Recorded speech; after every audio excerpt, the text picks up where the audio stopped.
यार स्टूडेंट नमस्कार। आज के इस वीडियो में आपके लिए जो बीएससी बीएड फर्स्ट सेमेस्टर के पेपर चल रहा है दोस्तों 2022 में है ना दोस्तों, दिसंबर 2021 के फिजिक्स का पेपर है दोस्तों। तो इस पेपर का हम सॉल्यूशन देखेंगे दोस्तों, है ना। तो ध्यान से देखिएगा, ये आपका फिजिक्स का पेपर है ना। तो दोस्तों जो आपका बीएससी बीएड है ना, महाराजा छत्रसाल यूनिवर्सिटी की, है ना, उसमें दोस्तों आपका ये पेपर चल रहा है, जिसमें दोस्तों ये आपका फिजिक्स का पेपर है ना। तो इसका हम सॉल्यूशन देखेंगे।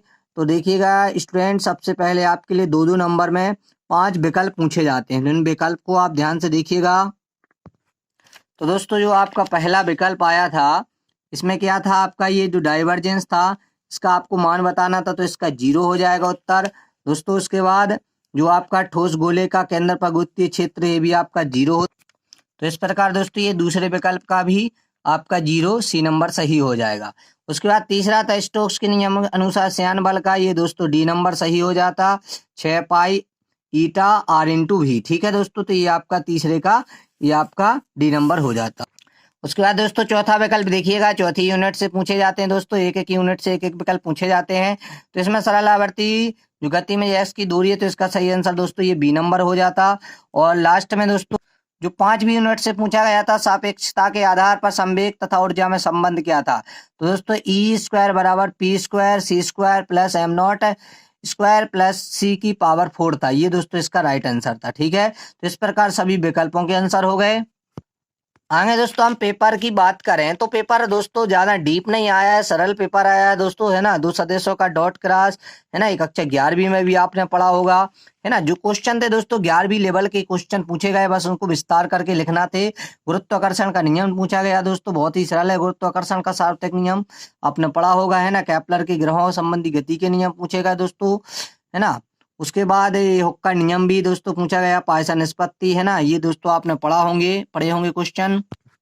नेक्स्ट दोस्तों घूर्णन त्रिज्या की बात करें तो ये भी कक्षा 11वीं में था। सरल आवर्त गति भी 11वीं में थी दोस्तों, है ना। समय के साथ विस्तार बर्नौली प्रमेय ये भी 11th में थी दोस्तों, है ना। मतलब बहुत इजी पेपर आया एक प्रकार से कहा जाए, बस उसका थोड़ा सा दोस्तों डीपली क्वेश्चन नहीं पूछे गए हैं। उसके बाद एक कर्ल संबंधी स्टोक्स की प्रमेय आई थी, है ना। और ये आदेश है जो आपकी क्षेत्र की ग्रेडियंट यानी जो प्रवणता है, ये भी पूछी गई है आपसे। और आगे दोस्तों ये न्यूटन की गति के नियम, ये भी आपके बिल्कुल 11वीं लेवल का पेपर आया था। ये डेरिवेशन काफी फेमस डेरिवेशन है दोस्तों, आता है कई बार एग्जामों में, बहुत ही महत्वपूर्ण था। उसके बाद दोस्तों ये आपका एक और डेरिवेशन था, अथवा में यदि वो नहीं बनता तो ये कर दीजिए। और एक जड़त्ता गुण संबंधी लंब अक्ष प्रमेय पूछी गई थी दोस्तों। दो प्रमेय होती हैं, जड़त्ता गुण संबंधी समांतर अक्ष प्रमेय और लंब अक्ष प्रमेय। ये दोस्तों लंब अक्ष आपसे पूछी गई थी कि किसी समतल पटल पर जो दोस्तों लंब अक्ष है जेड का जड़त्ता गुण है दोस्तों, ये दोस्तों अन्य दो अक्षों में स्थित जड़त्ता गुण के योग के बराबर होती है। ठीक है, द्रव्यमान केंद्र के बारे में भी क्वेश्चन आया है आगे, द्रव्यमान एम तथा ठोस गोले का, इसको आपको निकालना था। लास्ट में दोस्तों आपके लिए किसी एक पर टिप्पणी लिखना था, या तो विशेष सापेक्षता के सिद्धांत पर या एम्पियर का भौतिक क्षेत्र में योगदान पर लिखना था दोस्तों। इस प्रकार आपका बीएससी बीएड का जो फर्स्ट सेम का पेपर था इसको आपको बता दिया है दोस्तों। वीडियो अच्छा लगा हो तो प्लीज लाइक कीजिएगा, चैनल पर नए हैं दोस्तों सब्सक्राइब कर बेल आइकन को प्रेस जरूर कीजिएगा। धन्यवाद।